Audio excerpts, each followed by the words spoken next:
To improve your digestive system. हमारे शरीर का जो महत्वपूर्ण आधार है डाइजेस्टिव सिस्टम, उसके ऊपर आज हम बात करेंगे, चर्चा करेंगे, उसके विषय में जानेंगे कि हमारा डाइजेशन जो है वो अच्छे से काम क्यों नहीं कर पा रहा है, तो उसको किस तरह से इम्प्रूव करना है वो आज हमें सीखना है। उसके लिए कुछ आसन रहते हैं, उनका अभ्यास आपको सिखाऊंगी मैं। इसके अलावा कपालभाति प्राणायाम का अभ्यास करेंगे। अब हम स्टार्ट करेंगे। सबसे पहला आसन जो है हमारे डाइजेस्टिव सिस्टम का सबसे पहला जो मेन आसन है उसको इम्प्रूव करने का, वो है पवन मुक्तासन। तो एक बार आप देख लीजिए किस तरह से करना है। Keep your right leg straight. Lift your right leg up and keep it 30 degree. And slowly fold it. Interlock. Try to touch your head to your knee. आपका दूसरा पैर जो है वो बिल्कुल स्ट्रेट रहेगा इस तरह से। Don't bend your leg. इस तरह से। और कुछ देर विश्राम करेंगे। Hold 1, 2, 3, 4, 5 and slowly down. दूसरे पैर को ऊपर उठाएंगे 30 डिग्री. Bend your leg.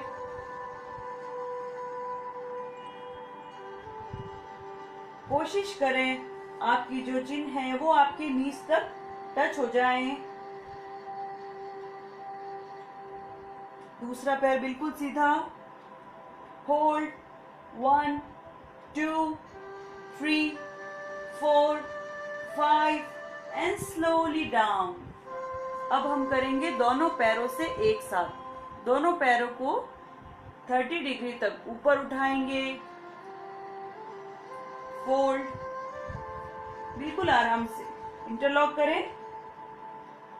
कुछ देर विश्राम। 1, 2, डोंट होल्ड योर ब्रीथ। अपनी श्वास को रोके नहीं। 3, 4, 5 एंड रिलैक्स। तो अगर अपनी नेक की प्रॉब्लम होती है तो अपनी नेक को ऊपर नहीं उठाना। अगर जिनको गर्दन में ज्यादा पेन हो रहा है तो वो गर्दन को नीचे ही रख के इस तरह से इंटरलॉक कर सकते हैं। और जिनको कमर में दर्द है वो कर सकते हैं, लेकिन बिल्कुल धीरे धीरे सावधानी से। एक बार फिर से करेंगे। अब हम स्विंग करेंगे इस तरह से।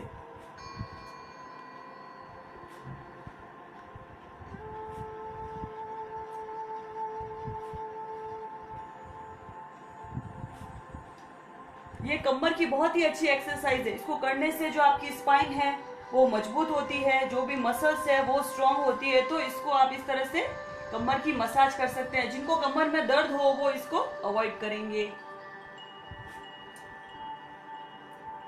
बहुत ही अच्छा आसन।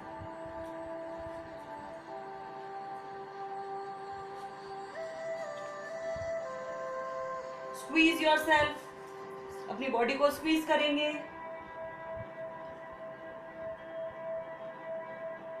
और धीरे धीरे छोड़ेंगे एंड विश्राम। ये था हमारा पहला अभ्यास, पवन मुक्तासन। अब हम करेंगे दूसरा अभ्यास जिसका नाम है उत्तान पाद आसन। एक बार आप देख लीजिए। अपने राइट लेग को धीरे से 30 डिग्री तक ऊपर उठाएंगे। Hold 1, 2, 3, 4, 5 and slowly down. आपके पेट से रिलेटेड जो भी प्रॉब्लम है, गैस, एसिडिटी, कॉन्स्टिपेशन, इसको करने से क्योर हो जाती है। अब दूसरे पैर से करेंगे। Left leg up. Hold 1, 2, 3, 4, 5 and slowly down. अब अपने दोनों हाथों को अपने बटक्स के नीचे रखेंगे इस तरह से। और धीरे धीरे दोनों पैरों को एक साथ उठाएंगे। Lift your both legs up 30 degree. Hold 1 2 3 4 5 and relax. Remove your hands. Now next आसन is ब्रिज पोज, कंधर आसन, ब्रिज पोस्चर। एक बार आप देखिए किस तरह से करना है। दोनों पैरों को फोल्ड करेंगे और अपनी जो हील्स है अपनी एड़ियों को टच करेंगे। Try to touch your ankles और धीरे धीरे अपने बटक्स को और अपनी स्पाइन को, जो आपकी स्पाइन है उसको ऊपर उठाएंगे इस तरह से, और कंधे जमीन पे ही टिके रहेंगे, गर्दन भी नीचे टिकी रहेगी।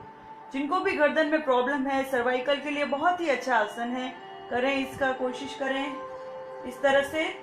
जिनको थायराइड, पैराथायराइड की प्रॉब्लम है उनके लिए भी बहुत ही अच्छा आसन है। Try to lift your body up.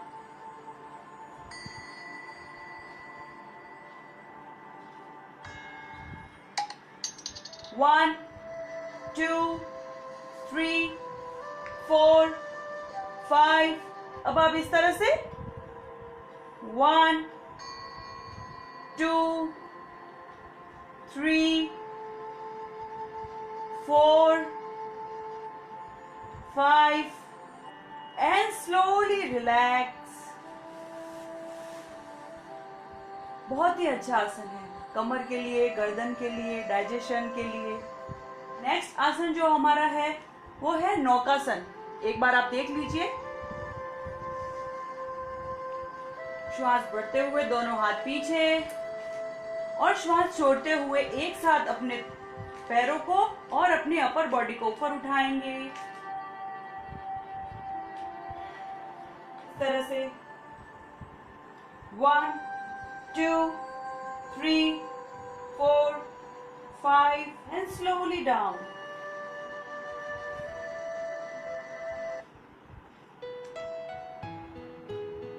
बहुत ही अच्छा आसन है वेट लॉस करने के लिए, कॉन्स्टिपेशन, एसिडिटी, गैस की समस्या को दूर करने के लिए बहुत ही अच्छा आसन है नौकासन।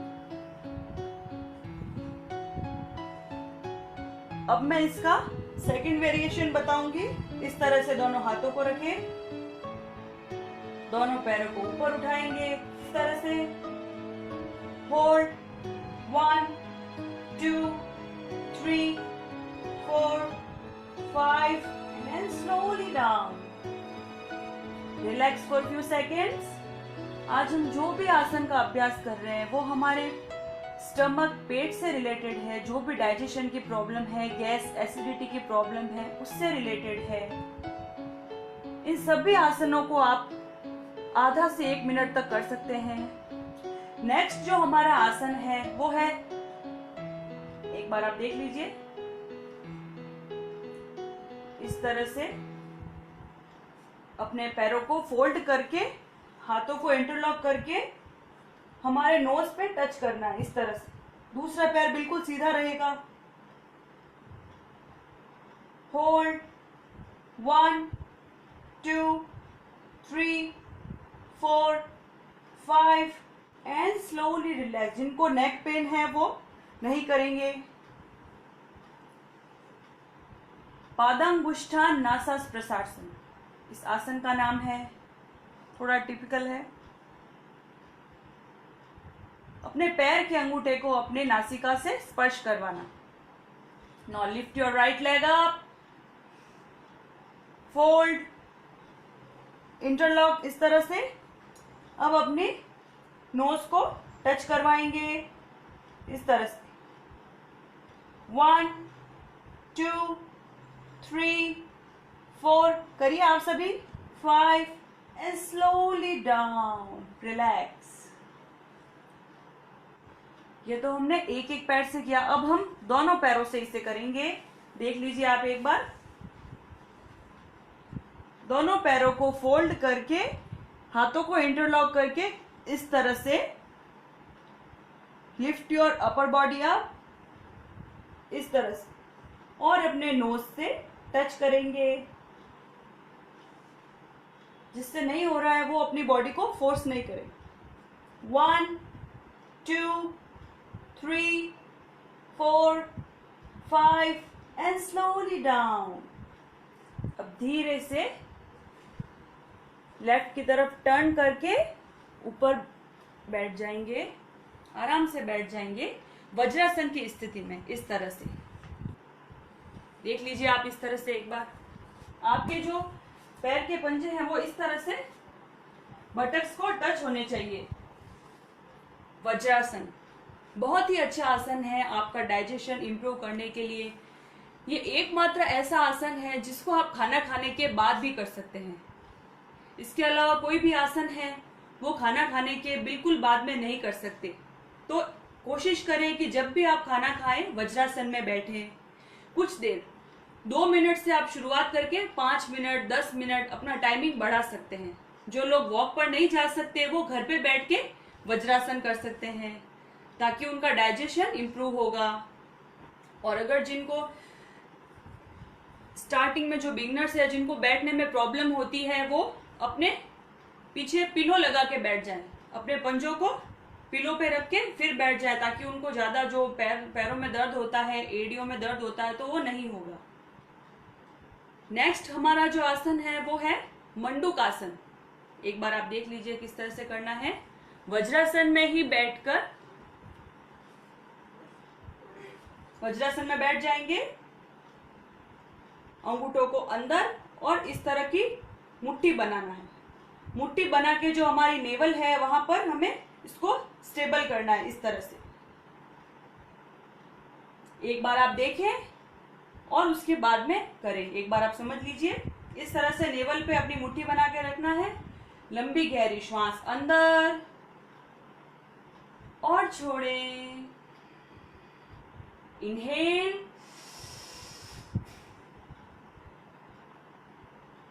एक्सेल करते हुए आगे की तरफ झुकेंगे। याद रखें आपको अपना चेहरा सामने की ओर रखना है और आंखें खुली हो।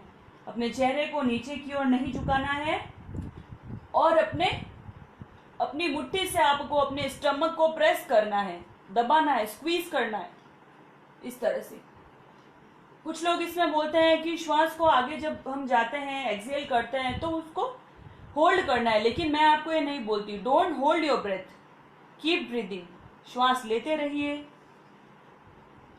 1 2 3 4 5 and slowly up and relax। मंडूक आसन के बहुत ही फायदे हैं। जिनको डायबिटीज की प्रॉब्लम है उनके लिए तो ये रामबाण है। जिनको भी डायबिटीज है, कॉन्स्टिपेशन है, गैस है, एसिडिटी की समस्या है, उनके लिए बहुत ही अच्छा आसन है। तो आप कोशिश करें कि इसको 2 से 3 बार करिए। ये हमारा पहला वेरिएशन था। अब सेकंड वेरिएशन में हम क्या करेंगे, हमारी जो हथेलियां हैं उसको इस तरह से नेवल जो हमारी नाभि है उस पर इस तरह से रखेंगे और उसके बाद उस नाभि को प्रेस करते हुए स्क्वीज करना है, उसको दबाते हुए नीचे झुकना है, लेकिन श्वास रोके नहीं। गहरी श्वास अंदर और छोड़ें। छोड़ते हुए नीचे की ओर झुकेंगे, सामने की ओर देखें और अपने स्टमक को स्क्वीज करेंगे, दबाएंगे, उसको होल्ड करें कुछ देर। 1 2 3 4 5 एंड स्लोली अप। दोनों हाथ ऊपर एंड स्लोली डाउन। बालासन में आ जाएंगे। 1 2 3 4 5 स्लोली अप। रिलैक्स। तो आज का जो हमारा सेशन था वो पाचन संबंधी, जिसको भी गैस एसिडिटी की समस्या है उसके रिगार्डिंग था। लास्ट में हम करते हैं प्राणायाम। कपालभाति प्राणायाम जो है उसको करने से जो स्टमक का हमारे मूवमेंट होता है, जो पेनक्रियाज है वो अच्छे से एक्टिव होता है, अच्छे से काम करता है। और हमारा खाना अच्छे से पचता है, डाइजेशन, कॉन्स्टिपेशन, गैस, एसिडिटी की समस्या दूर होती है। तो कपालभाति प्राणायाम से 99% रोग जो है वो दूर होते हैं। तो आइए हम सभी करते हैं कपालभाति का अभ्यास अपने डाइजेशन को इम्प्रूव करने के लिए। सुखासन में बैठ जाएंगे और कपालभाति का अभ्यास करेंगे। कमर सीधी, keep your back straight, neck straight and chin parallel, and keep smile on your face. Keep your eyes closed and start with me.